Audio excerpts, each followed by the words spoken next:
दोघांच्या वादात मध्यस्थी करायला गेलेल्या व्यक्तीचा चाकू हल्ल्यात मृत्यू झाला। यावेळी हल्ला करणाऱ्या संशयिताने रक्ताने माखलेला चाकू हवेत फिरवत दहशत निर्माण केली।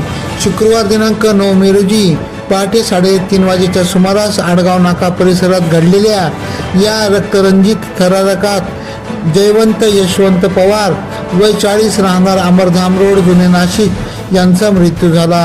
घटनेनंतर संशयित राजेंद्र उर्फ राजा काकवीपुरे राहणार येवला फरार झाल्याचे पोलिसांनी सांगितले।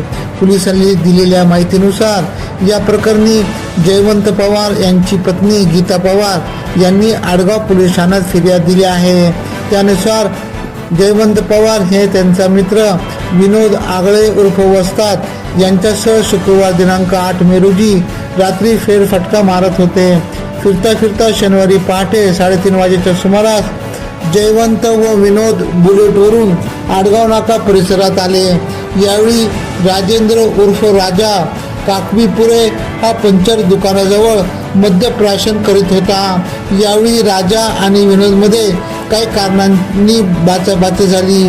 वाद चिघळत असल्याने जयवंत यांनी मध्यस्थी करण्याचा प्रयत्न केला। यामुळे राजाने जयवंत सोबतही वाद घालत झटापटी केली। यावेळी संशयित राजाने त्याच्या बुटात खोचलेल्या धारदार शस्त्र काढून जयवंतवर वार केला आहे।